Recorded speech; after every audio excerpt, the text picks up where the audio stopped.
We were very surprised when our Right. team started diving in. And that's what forced us to really learn IAM, Google Security Center, all bits and pieces because we had to. If you ask me today, what's your Google Cloud workload? The answer is very small. We're not a Google Cloud shop. And I think most places, oh no, we're an AWS shop. We use AWS. Have you explored your Google Cloud? Because you may actually be using it and you may not be aware of it. And if you're not aware of it, then you don't have any security practices wrapped around it. That's for sure. Are you someone who thinks that Google Cloud is not a thing in your organization, or you have a really small presence of Google Cloud in your organization? Then maybe let me share some stats that came out of this conversation that I had just now with Caleb Chenis from Sequoia Capital. Google Workspace, when you have that BigQuery, think about most of the Google applications out there, including Google Analytics, depending on the kind of services you're using in there, Google Docs or whatever you're going to say it, you would find that you are having at least some presence in Google Cloud if you're using any of the services. I mean, if you're using Google Workspace to begin with, you're already in Google Cloud just by nature of that. But if you're not a Google Workspace shop, but you happen to be in AWS or somewhere else, you're still definitely using Google Cloud if you're using any service from them. So from that perspective, I was like, okay, this is definitely super interesting. And I obviously, for me, when I started learning about cloud, the first cloud that I learned was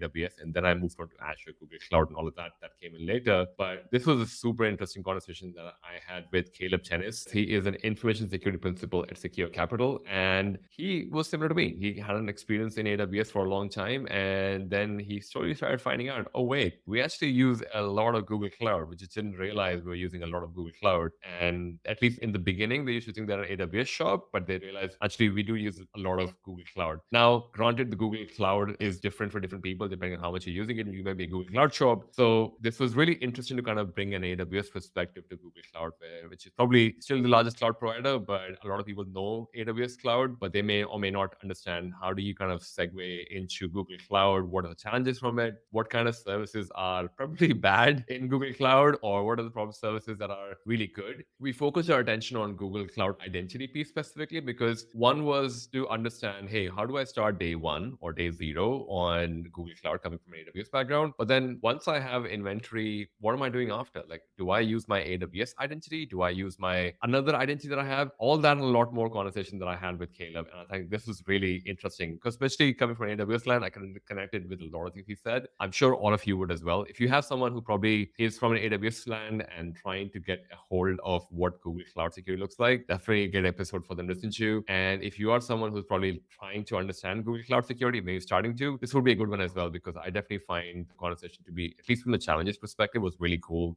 And we got to hear a lot about this as well. So if you enjoyed this conversation and maybe you're here for the second or third time, definitely consider leaving us a review or rating on iTunes or Spotify. Or maybe if you're watching on YouTube or LinkedIn, definitely give us a subscribe or follow. By the way, recently I passed my AWS Security Specialty exam. Probably one of the first people in the world to pass the new SC02 exam, which has just got released on the day. I gave it on the day and I got my result the next day. And for someone who probably has not given an AWS Security Specialty exam before, I was definitely surprised by the exam. And I'll do a whole video. The Cloud Security newsletter should cover this as well, cloudsecurity.newsletter.com. And I think we have the cloudsecuritybootcamp.com running a bootcamp session later this month on the whole conversation about what to expect on the security specialty exam. By the way, I'm thinking of doing a security specialty YouTube video, just dedicated for, you don't have to think about go to multiple places, just have one YouTube video where you can actually do the entire thing. Definitely let me know if that would be of interest. If that is of interest, definitely consider subscribing to the YouTube channel as well. But for now, definitely enjoy this episode with Caleb Chenis, who shared a lot of gems about coming from an AWS land into Google Cloud and where to start. Enjoy. I'll talk to you in the next episode. Peace. When you're developing an app, security might be treated as an afterthought. With functionality requirements and tight deadlines, it's easy to accidentally write vulnerable code or use a vulnerable dependency. But Sneak can help you secure your code in real time, so you don't need to slow down to build securely. Develop fast, stay secure. Good developer. Sneak.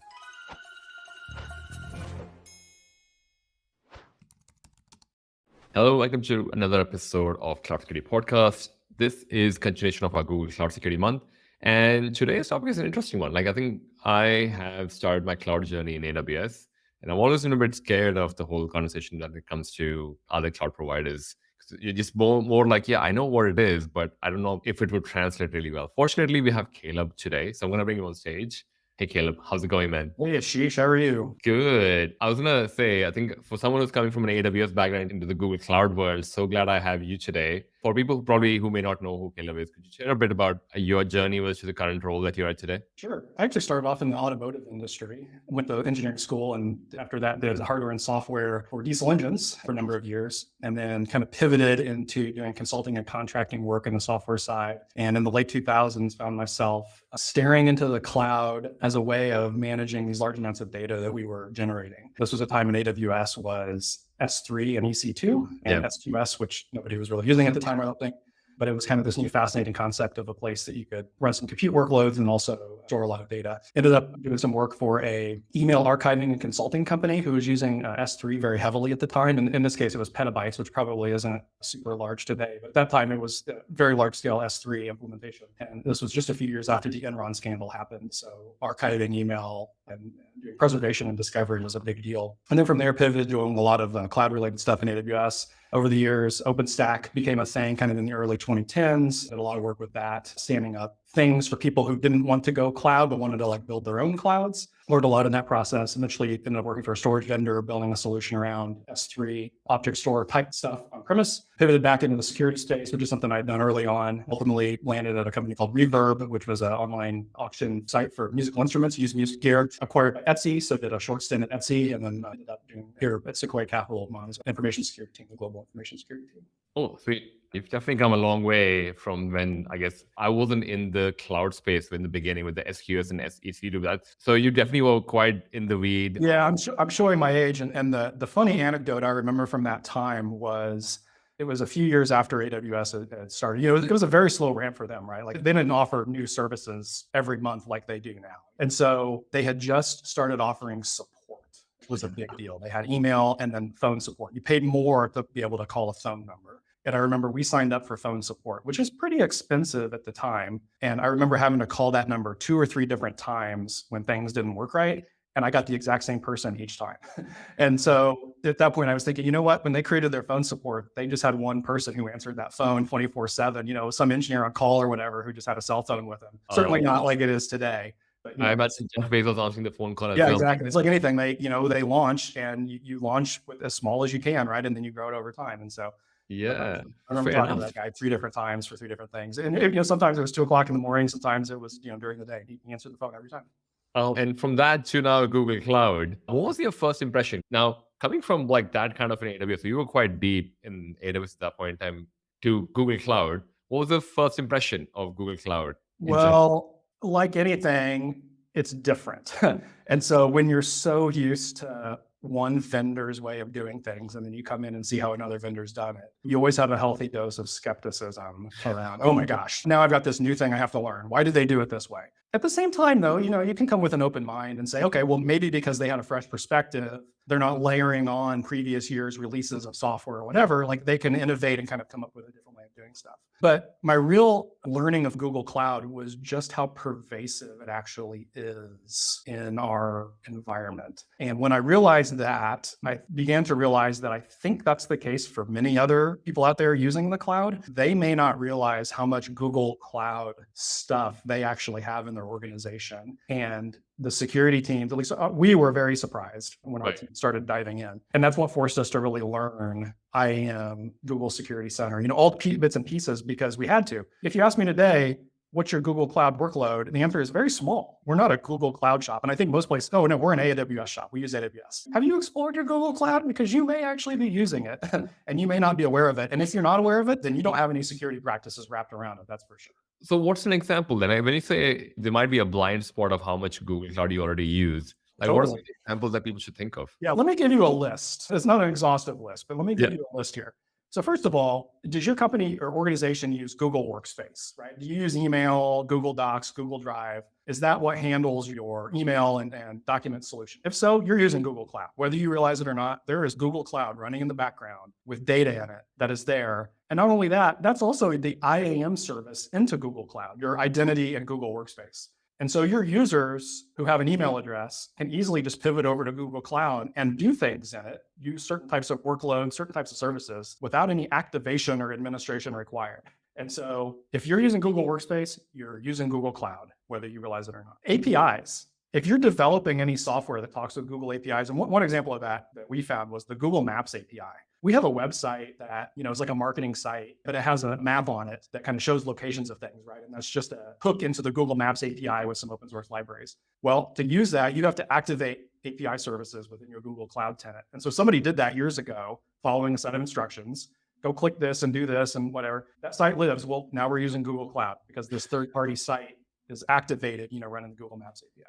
Do you have any mobile apps that you develop, and are you developing for Android and on top of iOS? If you have any Android development, you've got Google Cloud services running in your organization, right? It's a requirement in order to be able to build and deploy Android apps. So there's Google Cloud stuff. How about Chrome extensions? Do you manage or build any custom Chrome extensions? Maybe in the enterprise, we do. We have custom Chrome extensions we deploy out for our users. Yeah. Also build and manage those. Google Cloud on the back end. Any other Google apps, spreadsheets, docs? Do you use the interactive macro feature? Sometimes you might download a shared doc and it's got a Google App Script on the background that's kind of like custom JavaScript you can use to do kind of the equivalent of Visual Basic script in the Microsoft world. That all runs in the Google Cloud and runs in your tenant, right?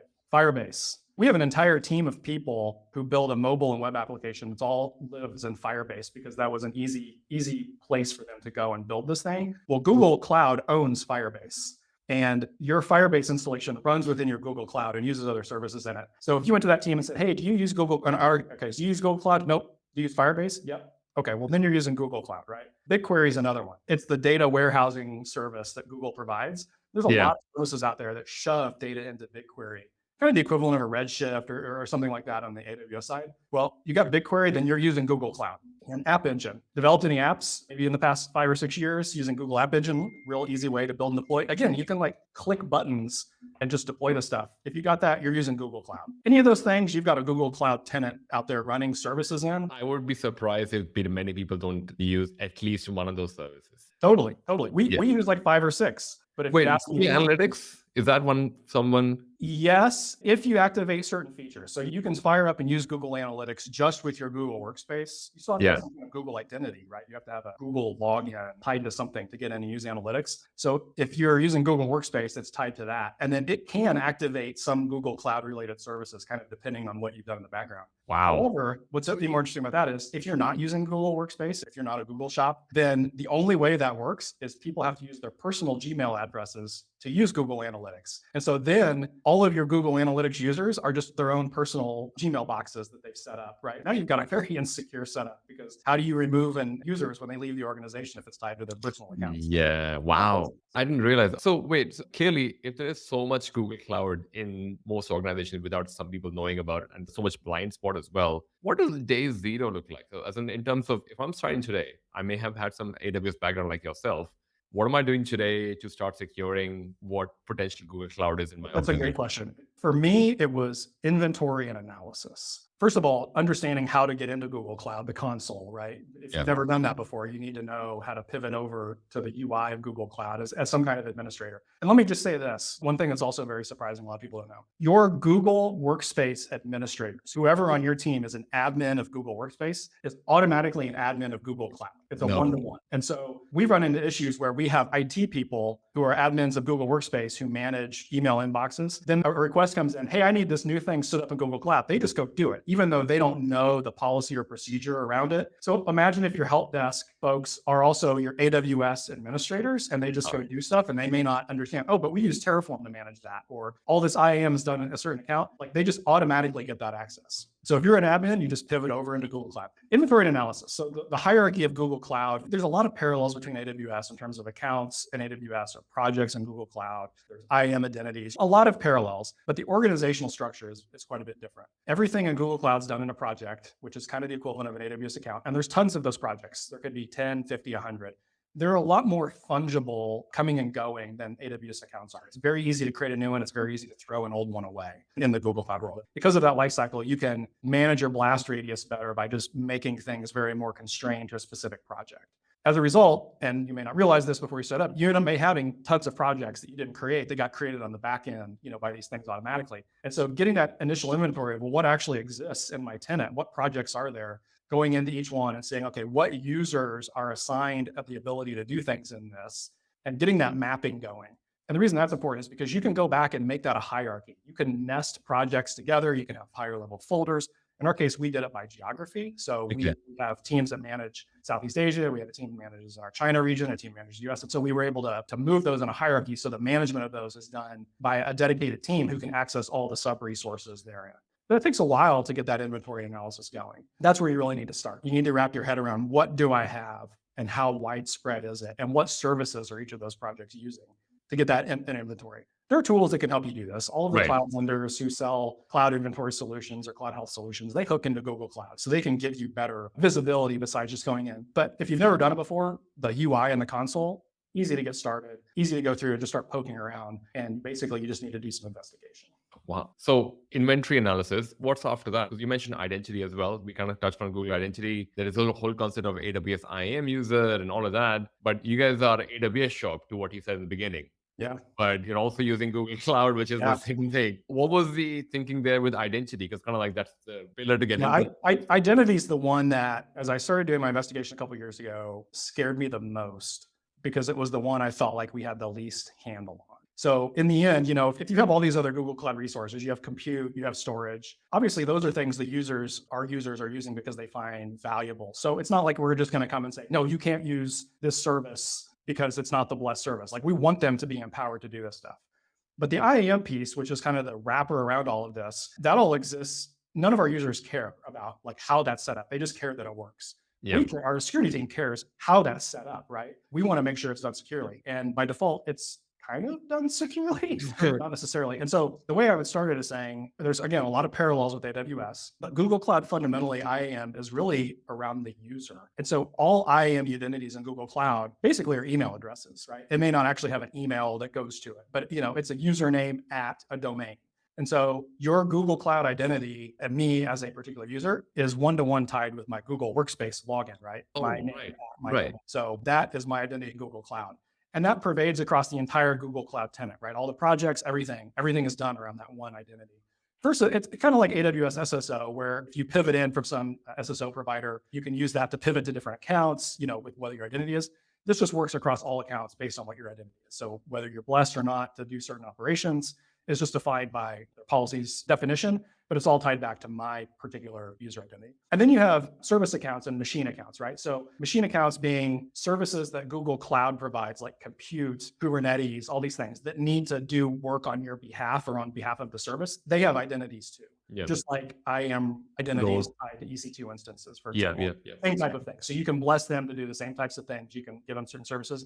Again, most of the time that's just, I clicked a button or I ran a thing and like that got stood up automatically and all the roles got assigned, so you're not dealing with setting that up. But for people who maybe use Terraform, who like to have all of that control kind of done, like you'll have to wrap your head around either having a way to stand all that up ahead of time or importing that back into Terraform because Google did all that on your behalf. And then lastly are like these third-party service accounts, right? The IAM users of the world where you have to create some kind of static credential. You can create those, they're tied to projects, and then you can give them permission to do things either within a project or within other projects or kind of throughout the entire Google Cloud tenant as a whole. Again, they have an email address as their identity or something that looks like an email address as opposed to just a username in the AWS world. But what we found, again, I think this parallels with a lot of other people, is when you start doing inventory, you will find a lot of these IAM user accounts, these service accounts across your entire Google Cloud tenant that you are not aware of off the bat. And you need to basically go get that inventory and then figure out what it is, who created it, is it even still being used? When was the key last rotated? All those types of things.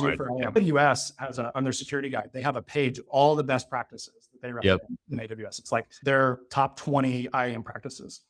And one of them they very, very much talk about is workloads using temporary credentials in IAM as opposed to static credentials. That's like the golden standard. All for years. Get rid of those static credentials, use temporary credentials where you can, and almost like shame vendors who still require you to copy and paste static credentials in, right? Like there's mechanisms for them not to have to do that. AWS goes very, very far on that. Google has no equivalent. They have an equivalent of services they provide that allow you to do that. There's no equivalent of them saying you should do it this way.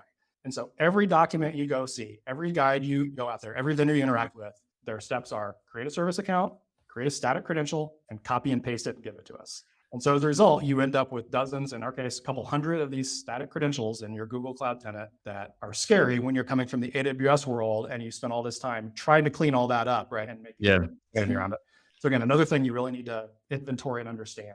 Going back to your day zero, then as part of the inventory, you're not just looking at projects and folders and I guess how many accounts you have, but you're also looking at what kind of identities are there. Not just the identities like you and I, but also identities of service accounts as well as third party. That's right. And Google Cloud actually has a tool built in that makes that very easy to do. They actually have an identity inventorying service or a generic inventory service that you can focus on identity across all your Google Cloud projects and specifically keys. And so you can get all that in one static report, where all the identities are, what are all the keys associated with them, when they were created, and you can export that, as a spreadsheet or whatever, and then go and start kind of iterating on figuring out what those are and if you still need them or if you can get rid of some of them. Right. And that's a lot of identities. And I think the fact that, wait, is there like a temporary credential? You know how in AWS you can actually have, so you and I as individuals, we may have IAM users or we may have a federated user, we can still get STS tokens. So which is a temporary token. So you may not know what AWS or what that means. It just basically we get temporary credentials to use API keys and CLI or whatever. Is there an equivalent in Google Cloud as well? There is. I will say that the documentation and explanation of what it is and how to use it is not front and center. And so when we started exploring this and we realized this thing actually exists, there is not a lot of information around how to actually make use of it. Fundamentally, like everything, Google Cloud has documentation, but it was very high level. Go use this. It's a good idea to use this as opposed to static credentials. When we start diving in, you realize how difficult it is to actually use. Google calls their service Workload Identity Federation. And so the idea is having the ability to take workloads, things that would need to use these static IAM credentials and federate their identity through some other service to be able to generate these temporary credentials that you can then use within the Google Cloud ecosystem, as opposed to static credentials. We can dive into that. It's actually interesting because some services make use of it, some don't. Some have certain requirements around like how you have to craft the credentials. Again, not documented. You find out the hard way when things don't work. The one thing I would say about it that's interesting though is you still have to start from somewhere, right? In order to make use of that. So if you think about temporary credentials in the IAM of AWS, you still have to start from something. So if you're on an instance, right, the instance has some service that's like talking in AWS and generates these for you.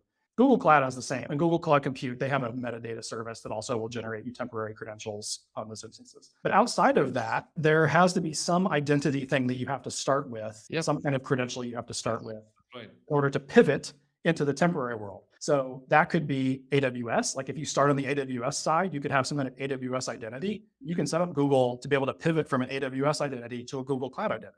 Oh, which is really nice, right? And Google Cloud supports that very natively out of the box. So if you already have that built in AWS and you can create identities in AWS, great, let's use that. So just to kind of peel a layer of that, basically what we're saying is AWS IAM user can be used as your identity for Google Cloud. Yes, and not only that, it doesn't have to be an IAM user. It could be an AWS IAM role. It's something that's already temporary in AWS. You can pivot to that. If you had SSO configured in AWS and you use that to get in, you have like a temporary SSO identity on your AWS cloud, you could pivot to Google with that. Natively? Yeah, absolutely. Wow. Wait, so I mean, from a user experience perspective, I have my credentials and whatever AWS, my username, IAM username, password. On Google Cloud, if I go, there's actually like an identity center that you kind of mentioned, or the workload federation thing. Yep. Or that you can just say, oh, my credentials coming from AWS and these are my credentials. Yeah, you configure it and say, okay, here's the format of credential incoming that I'm allowing. AWS has a specific, or Google has a specific way of formatting AWS. It says, okay, for this AWS account number, this style of role, allow it to assume a role in Google Cloud that matches this assertion. Interesting. Wait, because this is really fascinating for me because one thing, as someone who's done identity access management at the beginning of my career, one thing I always used to think that it's just username and password. How can it be so complicated, right? But it's like over the years, I realized how complicated this is and how complicated it can be. So if I was, and for people who are listening is, and maybe I would love for them to share their experience with identity in Google Cloud, but for people starting today in Google Cloud and they just have one account, what does that identity look like? Do you kind of recommend people should just start with the AWS credential if they have one, or should they just use the Gmail credential that they get? If you are a Google Workspace user, use your Google Workspace identity for user access into the system. It's so much easier. Now, I'm thinking of like a small company, right? Of course, yeah. There are companies who use Google Workspace, but still even have some kind of other identity, Okta or whatever, that kind of sits in front of that. And maybe the two are tied together. And so ultimately, if Okta or some other identity provider is your real Active Directory is your real provider of choice, you can also tie that in with Google Cloud. So there's kind of this one-to-one mapping of all these identities between AWS, your identity provider, Google, and Google Cloud. That's fairly easily done. Where it gets a little more gray is when you start talking about these service accounts, the IAM user accounts, where some identity has to back it. That's where you can be creative and do what is best for you, right? Whether it's tied back to your main identity provider, whether it's tied to your third party, whether it's some independent thing you set up.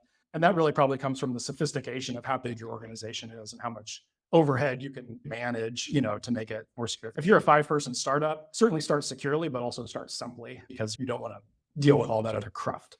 Wow. Because I also feel it's just such a unique space, right? Service account, the whole machine role user thing that people used to talk about. But then when you go multi-cloud, so if we're talking about startup, we start to say, oh, okay, if you're Google Workspace, go ahead and just use your existing Google Workspace. But if you're like an AWS shop, but expanding into Google, probably still stick to AWS. But in this context of multi-cloud, quote unquote, where identity, to your point, is probably the most important thing anyone can think about, more than storage, more than compute, more than anything else. That's what gives you access. That's what, if breached, is potentially the one scary thing people have scared of. Is there a recommendation on how this scales? Because my thinking over here is that most people who use AWS at the moment, some of them larger ones, are over 100 accounts, over 180. Like, Lord, I imagine it's the same in Google Cloud as well.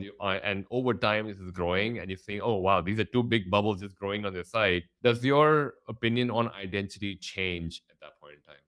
It does. And I think one of the reasons is, I don't know if this is unique to us or extrapolates a little bit, is most of our Google Cloud usage is actually for projects that are internal to us, right?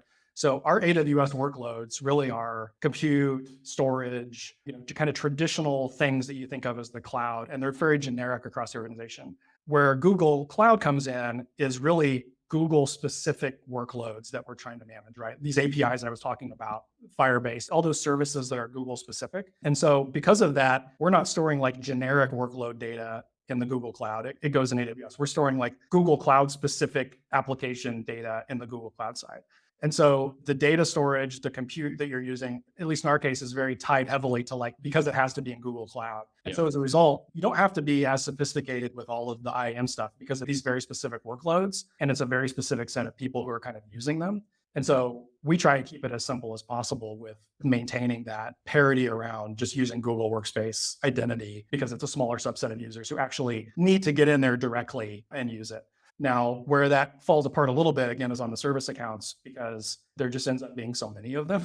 Kind of like IAM users, if people were left to just run with it, like they would just create IAM users, create a static credential, put it on their laptop and use that to interact with all the services. So that's where you have to be a little more focused on ensuring that people using that system or that need access to that can't shoot themselves in the foot by accidentally creating this stuff and kind of running with it, getting out of control. What we found is that it's very difficult to rein that stuff back in once it's already out there. Example, if we find a user created a static credential and is using it, maybe just on their laptop, for example, or some workload to interact with APIs, we're not going to just go turn that off and say, okay, well, sorry, you have to stop using this and we're going to break what you're doing and you can't use it anymore. Like, we have to work with them directly to get them off of that and migrate it over to some other solution, be it pivoting through roles, work with federation, whatever. And that takes time, and it's effortful to do that. And not only that, there's times where you may think you have done that, and then you find out that they copied and pasted that credential 6 different places. And so just because you solved one, there's 5 other ones you have to go find. And it's that balancing act of, okay, well, we're the security team. We're just going to shut access off to everything, deal with it, versus I'm the person providing value to the business. And if you stop the work that I'm doing, it's impactful and could cause a disruption, right? There's always that balancing act. And so it's easier if you never let that get out in the first place. Yep. You can rein that in and show people the right way of doing it, as opposed to having to solve the problem after the fact. Yep. And if you start that blue sky and have that opinion early on, then it never gets out of control and you never have to deal with that situation. Right. But once the cat's out of the bag, I guess you're fighting a harder battle. Because I think Daniel kind of mentioned the same thing as you were trying to say, which is basically trying to get a handle on the same things Caleb mentioned, trying to keep tabs on service accounts and to avoid generating static credentials and keys and figuring out workload identity federation. Yeah, he's definitely agreeing with you as well there. Thanks for that, Daniel. Yeah, run that inventory, like I was saying, and get a handle on it. Now, one thing, and we talked about this a little earlier, people create service accounts and then create the static credential for the service accounts because they're using a third-party service that told them to. And their third-party service hooks into Google Cloud. Maybe it's a security scanning service. Maybe, a vendor who has the ability to do stuff, to read data on your behalf. And their instructions are create a service account, create a static credential, and give it to us. And we use that to access your Google Cloud environment. Well, what do you do about that? There's no solution to that other than going to the vendor and asking them to support workload identity federation as an option of how they interact with your Google Cloud environment. In fact, what happened last year when I gave a talk at Forward CloudSec and talked about this, I called out one of the big vendors, Wiz, on their Google Cloud integration. And a few weeks later, they changed it, right? It's workload identity federated now as an option. You can still do static credential if you want. But there's not that equivalent. There's no, at least I don't know of a Scott Piper equivalent in the Google Cloud world who can have the visibility of making sure the vendors who want to interact with Google Cloud do it securely, like the AWS side. Vendors are, at least increasingly now, more and more supporting IAM roles as opposed to IAM users. Google Cloud is not the same. There's a lot of static credential generation. Yeah, well, I guess one of the reasons why we don't see the wall of shame, I guess, for vendors who are probably not following this is possibly because is there not enough usage? Because I imagine, to what you said, if people are going to Google Cloud more for Google Cloud specific workload, is that still applicable? Or if you're using third party? I think that there is quite a bit of usage. I think where it falls apart is there's not enough security oversight from the security teams because we fall in this area of we don't think we have Google Cloud. And so we're not managing Google Cloud, right? It goes all the way back to the beginning. I think if more people were aware of the Google Cloud environments they actually have in their organization and they got more involved and they saw this, then more and more we become aware that it's actually a problem that they have to deal with. It's a cycle that needs to get started and just the ball hasn't got rolling enough yet across the space of all the users. Oh, wow. So if it starts over there where it's a static credential, I imagine the reason for Google Cloud to not mention anything otherwise is also because that's what goes into auditing, that's what goes into logging and all of that. Because technically AWS does not record your SGS credential being created as well, right? Isn't there like a thing where you can still see that, hey, Ashish is doing whatever things, but I could be using my temporary tokens instead of actually using my IAM user to make the call. Are there nuances to something like that in Google Cloud as well?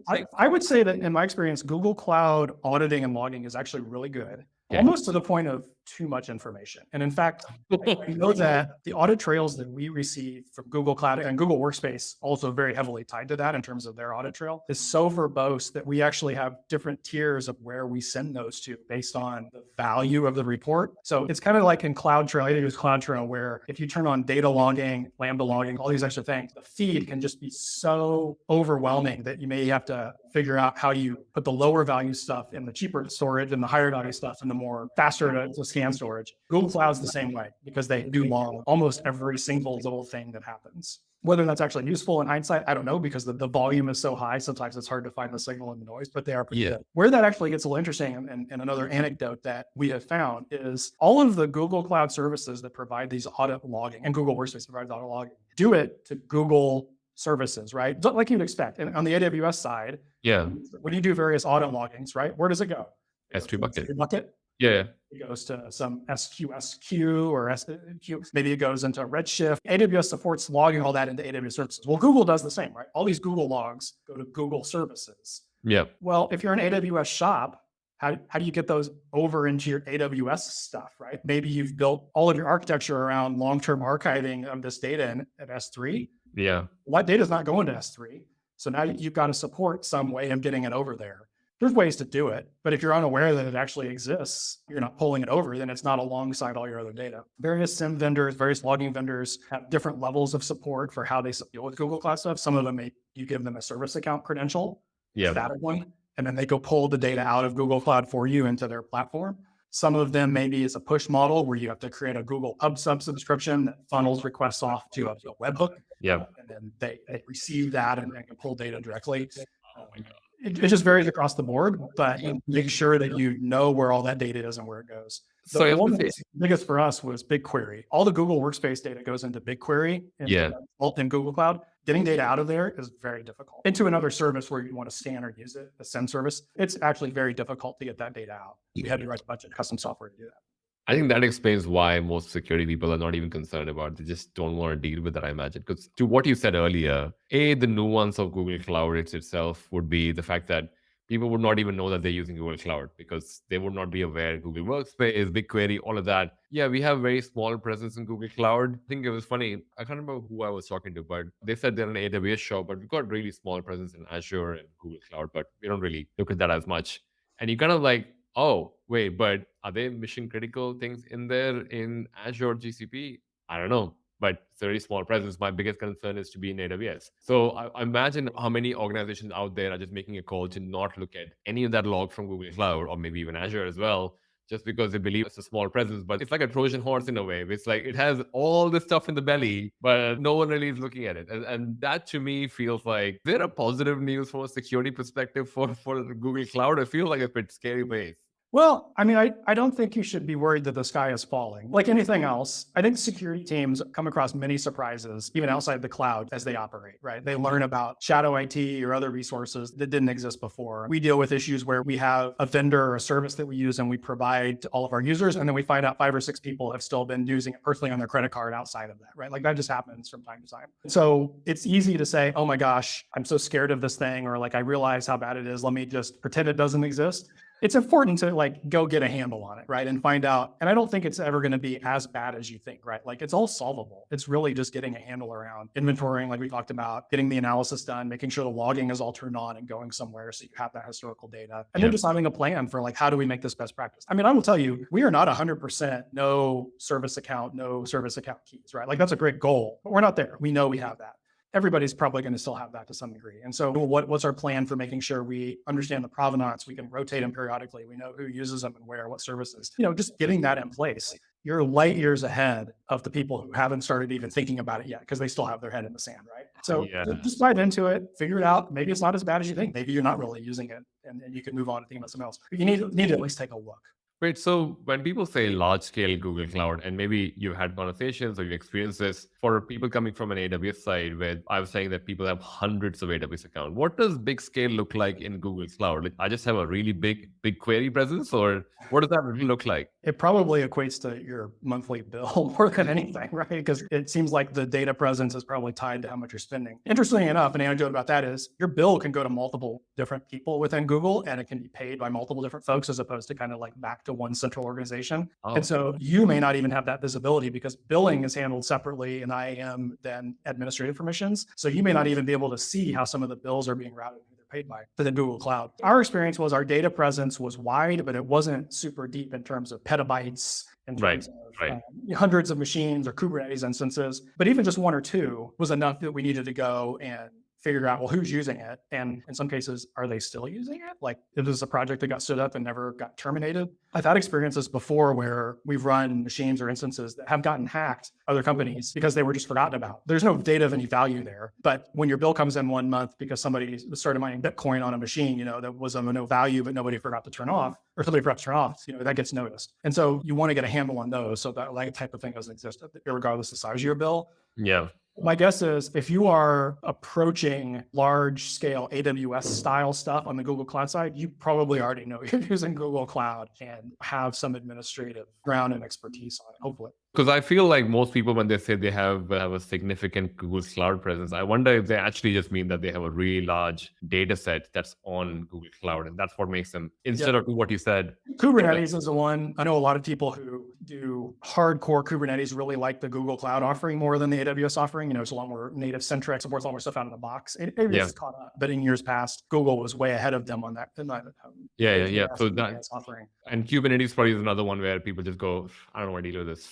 There's definitely a lot of that. So maybe a good place to start this could be, they might obviously be listening to this conversation. There would be a lot of people who might be from an AWS background like you and I. And what was the hardest thing for you to learn as you were kind of starting that journey in the whole Google Cloud space? Because we kind of spoke about getting inventory, identity, and then based on the workload and the production or whatever environment you're in, what was the biggest challenge when you were trying to work with Google Cloud in the beginning as coming from an AWS background? Just figuring out how their IAM role and policy assignment works compared to the AWS side. It's different, I guess I would say. Not different in a bad way, just different. And Google Cloud, and particularly the documentation that they write, is much more centered around you clicking and doing things in their UI than doing it at a CLI or through a Terraform. Certainly you can do all those things through a CLI.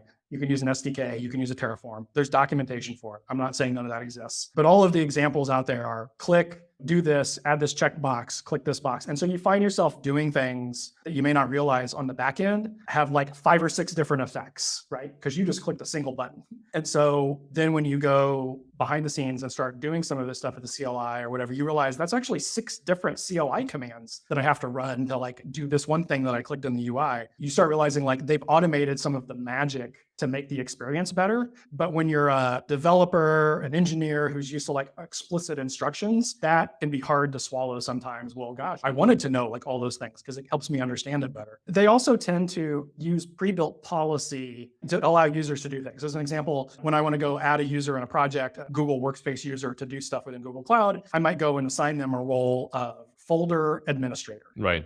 Well, behind the scenes, that's 436 different IAM things that user can do, right? So it's kind of the equivalent of pre-built policies in AWS where you can give somebody the administrator policy or the policy that allows them to use this service and like attach it to their role. The same type of idea, but all those things are way over permission. On the AWS side, they've gotten better with like tying it to more specific stuff.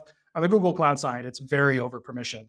And so they support custom policy. There is very little information on like how to really build tight custom policy to just do the things that the user needs to do. That is very lacking. And because it's lacking, I'm not going to go spend the time to figure it out. I want somebody to write a blog post on it and show me what to do. So in the meantime, I'm going to give them full folder admin access button and just let them go. Obviously, that's not great from a security perspective. That definitely needs some improvement. Wait, so is there no concept of RBAC or role-based access control then? There's role-based access control, and it's very granular, can be very granular, but I have not seen where it gets done granularly down to Someone has to go through the 400 plus services to actually understand what they're going to do. They support it. In fact, they support custom policy language and almost everything. So there's a lot of conditions you can write. You can add conditional language. You can do the same thing in AWS, but Google Cloud language is even a little more flexible around IP address restrictions or being in certain VPCs or adding dates, similar stuff. But the examples of how to do that are not far and wide. And you're not going to find a lot of people actually doing it from what I can tell. It's a chicken and egg scenario, right? Like we need a Google Cloud security expert out there who's like leading the charge on all of this and like showing people the way. Right now, it's just documentation in Google Cloud docs. So what about learning this then? Like, so people who may want to learn about Google Cloud, as you might have done at a certain point, how did you start and what do you recommend people should do as well? Well, I mean, Google does make quite a bit of resources available. The Google Cloud Security Center, which is a product in Google Cloud that can do your scanning, kind of similar to AWS services around Inspector and all those other types of things. One has good findings, but also a lot of documentation around best practices. Google has videos. I know you've done other videos in the past with people talking about this type of stuff. Like there's good resources out there. There's no central place, right? Like it's pulling a lot of different information together, seeing experts who've talked about it. And that's just really where my journey started, was doing that. And then also, frankly, it was just diving in. One area we hadn't talked about much that really I spent a lot of time on was the Google Admin APIs or the Google Workspace Administrator APIs, which are the APIs you use to interact with Google Workspace services when you want to do things like interact with users' calendars or do things with their email or stuff like that on particular users. We have a lot of services that we build internally that we want to value add to our internal users in Google Workspace. And so they use those APIs. And those APIs are part of Google Cloud. They're also part of Google Workspace. So they sit in this gray area between the two. The identity you use to interact with them varies depending on which API you want to use and what service calls you want to use. And in some cases, even if you're a service account interacting with them or a user, some things you have to be an administrator of Google Workspace in order to do certain things. And so just being able to like provide services internally requires somebody to really wrap their head around how all of that IAM stuff ties together for any software you're going to write that needs to call in and like do stuff on behalf of those users. That's what required somebody, and me in this case, to really jump off the diving board and just figure it out, because we had so many different users who had to do a little bit here and there. And it was just enough to make their software work. And then they were back writing software software, not worrying about IAM anymore. And that's where I had to pull it all together and figure that out. Wow. Thank you for sharing that. But that was the last technical question that I had. I have 3 fun questions so people get to know you a bit more, but this was really interesting conversation so far. First one that I have is, what do you spend most time on when you're not working on technology, Google Cloud, and whatever? That's fine. So a number of years ago, I picked up a hobby of aviation. And then in the past 6 or 7 years, have actually built an airplane from a kit. And so that's really what we spend a lot of time on. My whole family does that. We have a YouTube channel called Hotshot Aero, AERO, where we document our flying and airplane building adventures. And it's been a fun process. Right now, my 13-year-old son is working on building an airplane. So hopefully in a couple of years, when he's 16, when he can solo, he'll be able to solo in an airplane that he built. And so it's a great hobby. We love it. I would wholeheartedly recommend everybody stay away from it because it's a complete money pit in terms of throwing dollars away, but it's certainly a very fun way of enjoying seeing the country, flying around all the place, and also enjoying time with family. Yeah, but because is that one of those single engine, double, like what's it called? It's a single engine. We have 2. We have one that's a 2-seater that does acrobatics. You can go upside down and loops and rolls. And then we have one that's a 4-place that our family goes in. And it's a big SUV that you can get somewhere across the country pretty quickly. Wow, that's pretty awesome. So yeah, obviously you have your license and everything as well then. Mm-hmm. Yep, learned to fly about 13 years ago. Wow. And what is something that you're proud of, but that is not on your social media? I don't know that it's on my social media, but I do have a little bit of a presence on it. So our family does a lot of travel. And one of the things we're trying to do is hit all the national parks. And so just this past week, we hit, I think it was number 21. There's like 64 national parks in the United States. We're at number 21 now. Wow. So we have a ways to go, but it's a great way to see the United States because it's all over the place. They're all over the country. And so you get to see unique aspects of different areas of the country, meet great people, learn about the geography of that area of the country and how it differs so much from other places, and hopefully expose my kids to travel and culture and let them enjoy the world. That's pretty awesome, man. I think it's a good hobby to have as well. What's your favorite cuisine or restaurant that you can share? We are into Thai food right now. It's one thing that everybody in the family can agree on is delicious. And so whenever we travel, we always try and find a Thai restaurant I would say we order new dishes. My son loves pad Thai. My daughter loves typically a noodle soup, pho, which isn't really Thai, but some equivalent of that at various Thai restaurants. And so they differ greatly between where you're at and who's cooking them. And so we love seeing how different people put different spins on a lot of these Thai dishes where we go. That's pretty awesome, man. And thank you for sharing that as well. Thai is definitely an interesting cuisine as well. So where can people find you on the internet if they want to connect with you on the whole AWS Centric view of Google Cloud? Yeah, my website is actually my name. So it's caleb.tennis. I'm one of the few people who has a last name that's also a top level domain name. So it's pretty cool to have that as a domain name, but also it throws a lot of people off because they want to see a .com on the end. You can go there. It's got my contact information and some stuff about me. I would definitely leave that in the show notes as well. But dude, thank you so much for coming on the show. And thank you for everyone who tuned in as well and asked their questions and shared their knowledge as well. Hopefully I'll see you soon, Caleb. Thanks so much. Appreciate it. Thank you for coming. And all right, thanks everyone. I'll see you next episode of Google Cloud Security Month. See ya. Peace.